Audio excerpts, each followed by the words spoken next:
said, thank you so much to the panelists for being here. I still think of them as my old students, and I feel like such, the proud mom that they now all have jobs and are out there in the real world and have become serious and responsible people. And so we really are grateful that they took the time to do this. I know 3 of you are working full-time and 1 of you is going to grad school, so I'm sure it was challenging to have to drive over here and add this commitment to your very full day. So we really, really appreciate it. And all the faculty are just ecstatic to see you back, because we don't get to do this very often, right? To meet our students and see what's become of them 4 or 5 years later. So thank you so much. And thank you to all for coming. Like Amy said, please feel free to ask questions. We're doing this for you, for your benefit, so that you can get some ideas as to what you can do with your life after you graduate. So what a unique opportunity, right, to be able to talk to them directly and ask questions from them. So the format's going to be very simple. I'm just going to very briefly introduce them to you. Then they're going to do a very short talk, about their experiences, and then you get to ask questions at the end. Okay? All right. So we'll start with Maureen McKeon. Just a couple little things about each of them. You were a Spanish, political science major, and Latin American and Latino studies concentration, right? Concentrator. You worked, you joined AmeriCorps after you graduated, and you decided to continue studying Spanish in Middlebury College program. You were in Madrid for a year for the master's, is that right? Okay.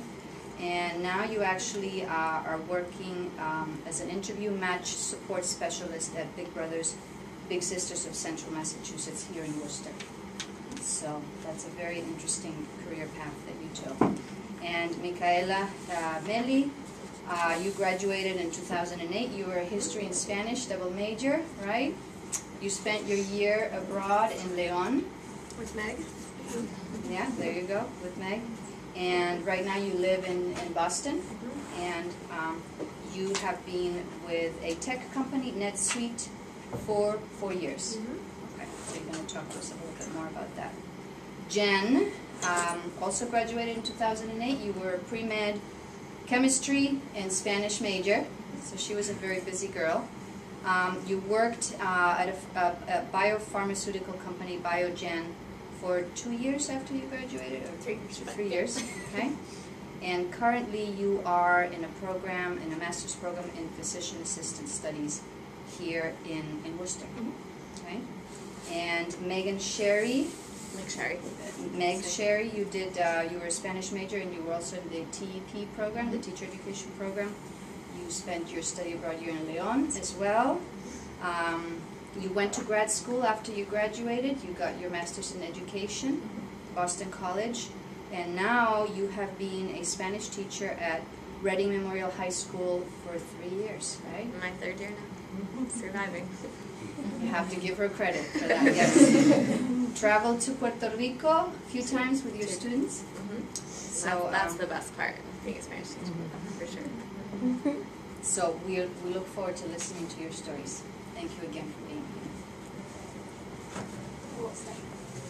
Well, first I want to thank you guys, the Spanish department as well as career planning, for having me out today. It's really a pleasure to come back to campus and to speak with you guys. Can you guys hear me in the back? Sometimes my voice doesn't carry that well. Okay, awesome. So I work for Big Brothers Big Sisters here in Worcester. I'm an interview and match support specialist. Are any of you guys involved in Big Brothers Big Sisters? Show your hands. Nicole. Nicole's been to my site before. So I guess I'll briefly go over what my organization does. Our mission is to enhance the lives of at-risk children and their families by providing them professionally supported mentoring relationships with caring and responsible volunteers. Our vision is never to say no to a child in our service area, which consists of Worcester as well as 40 other towns and communities across the state. We actually spread from I don't know how well you guys know Massachusetts, but from Acton to about Charlton. So we have a lot of area to cover. But I guess our programs, we have 2 main programs. On a national level, our community program is the one most people recognize. It's where an adult from the community and a child from the community independently apply to our organization and are matched, and they go and they meet, and they are not linked to any site. They schedule all their meetings on their own, they decide where they're going on their own, and they check in with us, and we make sure that everything is going well for all parties. We also have a site program, which is the program that most Holy Cross students participate in. In this program, volunteers are linked to a location, so either that's like a Boys and Girls Club, Girls Inc., maybe a public school.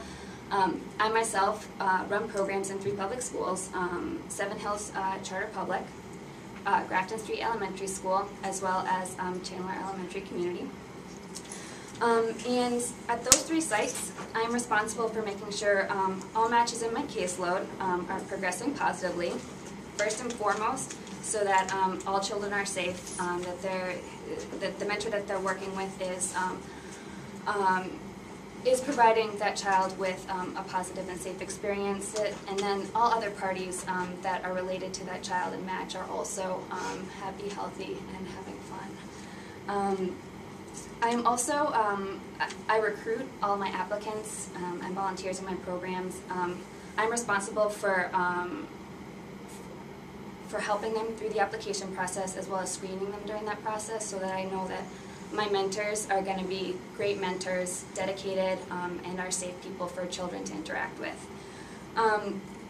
In addition, outside of those core functions, I represent the agency in serving as liaison between the school and the school community, the littles and their families, BIGS, and whatever other community partners may be out there. So my work supports the agency in that we are a nonprofit, so a child or a volunteer, like Nicole, doesn't have to pay to be in Big Brothers Big Sisters, nor do any of the littles that sign up for our programs. We professionally support these matches based on all the money we get from grants, donations, or other means of money. I don't believe we have an endowment yet, but I think they're looking to get one down the line. And so the more successful I make my site, the better the experience is for the child, the better the experience is for the volunteer, the better the experience is for the community. And if I can, if donors come into my site and they see what an impact this is having on the community, they're more likely to donate. I'm responsible for collecting data periodically through surveys. I go through and I analyze that data, see where things can be improved upon. That data is used in grant writing, in talking to donors, so that my programs can keep being funded. So let me see what else. Some skills and attributes in working in a position like mine in a nonprofit, in the mentoring nonprofit world, would be definitely at least some sort of belief in the mission of your nonprofit. I think that's pretty basic.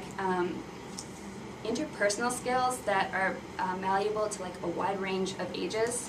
I interact with people from 6 years old, like a lot of the bulk are you guys, so like 18 to 22, and then anybody in like that child's family, the school community, so I could, like a grandmother who's like 80 years old, so a lot of ages, as well as cultural backgrounds. In the Worcester public communities, I mean, a good number of kids come from a Hispanic background, African cultures, Vietnamese, Portuguese, you name it, Worcester has that population.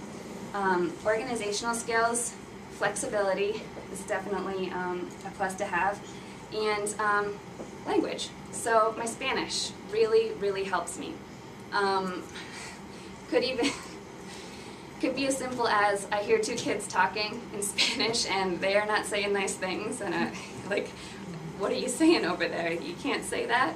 To, talking with a mom on the phone who, is really nervous, trying to speak English as best as she can, message isn't getting through, so you switch over to Spanish. She feels so